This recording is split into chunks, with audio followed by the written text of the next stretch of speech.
this video for? This video is for anyone who desires to cook, especially cook vegan food, and they maybe feel like they don't know how to cook. Maybe they were never taught how to cook. My mother raised me cooking basically all the time. I was constantly surrounded by cooking in the kitchen, so I thought you guys can learn from me. It's as if I'm your mom. Today we are going to cook 2 recipes from my friend Timmy's Mississippi Vegan Cookbook. We're gonna make red beans and chocolate chip cookies. I'm very excited. Both these recipes look amazing. I chose 2 slightly complicated recipes just so we can learn together and come across things and have some tips. The first thing we're going to do though is take off our rings. So when you're cooking, just take off your jewelry. You don't want to lose it down the sink or in someone's food. In this recipe for red beans, we are cooking beans from scratch, dried beans, not canned beans. And the reason for this is, first of all, it's a lot cheaper. It's easier to do zero waste. Also, it just tastes better when you do it yourself. We're going to do some modifications to the recipe, not because this recipe isn't amazing, but only because it's, you know, for the sake of time, for the sake of, you know, our situation. The first thing we're going to modify is we're going to do a quick soak of the beans instead of an overnight soak, because I didn't have time to soak them last night. Another slight modification is they did not have red beans at the store. They only had kidney beans. So if you run into something like this where you can't find the exact ingredient but you can find something close, what you can do is pull out your phone and just Google. I googled red beans versus kidney beans, and the internet told me they are different, but you can use them interchangeably in recipes. What we want to do now is just sort of go through the beans and see if there's any rocks, anything that looks a little like an oddity, maybe a shell still on there or something like that, or like a weird looking bean. I'm just gonna fill this a couple inches above the beans. On your stove, you've got some small burners and some big burners. If you have a bigger burner, it helps it come to a boil faster. All right, while that is coming to a boil, I just wanna talk to you about following a recipe. Generally, I follow recipes because they are recipes for a reason. Whether you're on a cooking blog or you're following it from an actual cookbook, a book you can touch, what? There are some things you need to do before you start cooking. This might sound obvious to some of you, but please read your recipe all the way through first. Read all those extra notes, read the ingredients, make sure you have all the ingredients, and don't just start cooking because you've got beans in the cupboard. There's probably a lot of ingredients you don't have. The main reason you need to read your recipe all the way through before you start cooking is the time situation, the time issue. If you realize, oh gosh, this is actually gonna take me 1.5 hours to cook, I don't have 1.5 hours, you're gonna have to choose a different recipe. We're just gonna get started chopping our vegetables. One trick I learned from Rachel Ray back in the day when I watched the Food Network is have a food scrap or a trash bowl off to the side so you don't have to keep running back to the trash can. Your hands are all sticky. You just throw your scraps in there and at the end you can dump it. Now we're gonna chop our onion, and this recipe says just chopped, not diced or anything.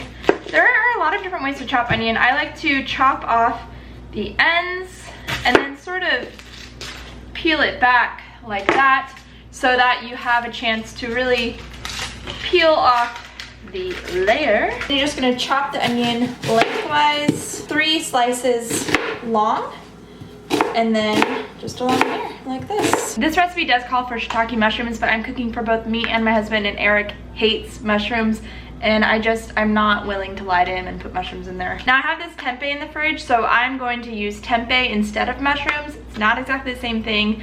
Mushrooms have so much flavor, so it's not gonna be exactly the same, but oh, I wish he liked mushrooms. I love mushrooms so much.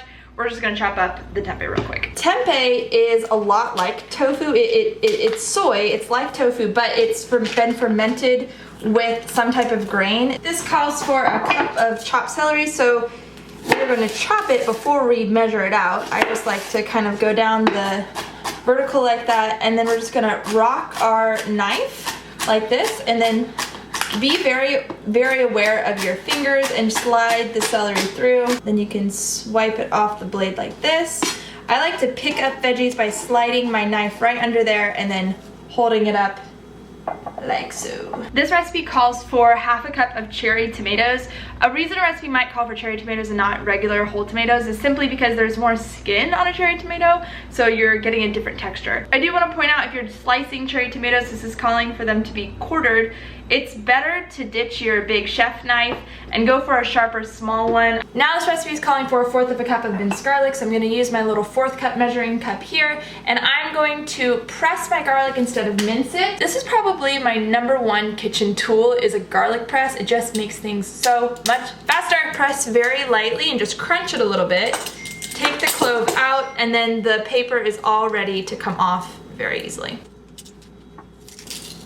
For bell pepper, I like to chop it in half and then you have the seeds exposed. Pick out the seeds carefully so that you're not ripping out a bunch of the actual fruit that you want, and just carve it out like that. Now this recipe says chop, so we can just go into lengthwise slices, and then you can sort of line them up a few at a time and chop them up. Typically chopped is a size sort of like this, and diced is much smaller. Minced is smaller than diced. I have been chopping and setting aside my ingredients because I wasn't quite ready to add them all, so this is gonna go and simmer for a little bit, and then this is gonna go for simmer for a little bit. Though this recipe does call for oil, I prefer to cook without oil for the most part, unless oil is added for flavoring or something like that.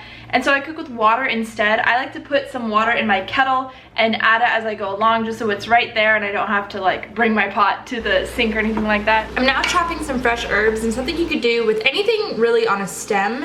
See how it grows up like this? If I'm gonna take the leaves off of the stem, I'm gonna go backwards to scrape it off gently, and then it comes off really cleanly like this, and then I can put it in my pile to chop. Now, one of the biggest things that we have to learn when we are learning how to cook for ourselves at home is to clean dishes, because one of the reasons we don't cook for ourselves, right, is because there's lots of dishes to do. So I have this big pile of dishes I need to conquer. I'm gonna do that while I'm waiting for these to cook until I can do the next step. Okay friends, now it's time. While the beans are cooking for many hours, we are going to make some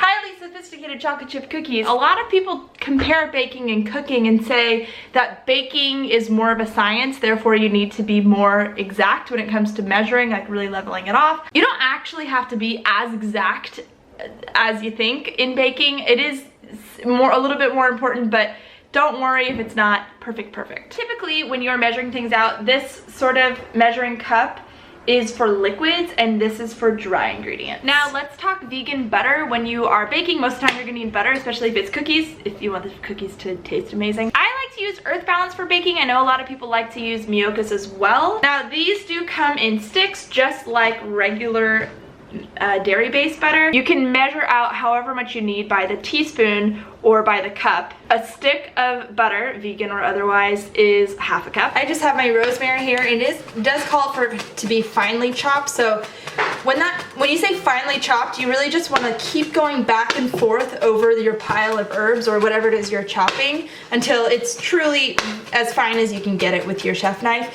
If you hold one part, your blade right here, then hold your handle, you can just rock back and forth and it keeps it really steady. Again, be very careful with your knives. I've cut myself more than once. When it comes to baking, you're often gonna need an electric mixer of some kind. A lot of people have those beautiful stand mixers and they're great. I just don't like to take up the counter space, so I use a hand mixer and it works just fine. You have blades like this. I'm now folding in the pecans. What that means is just a quick stir. You don't want to over stir it. You're just kind of taking 2 seconds to put them in there. I just put the cookies in, and if I'm making a cookie or cake recipe for the first time, I normally set the timer 2 to 5 minutes less than what the recipe says, just in case I burn it, because it's the first time making the recipe. So yeah.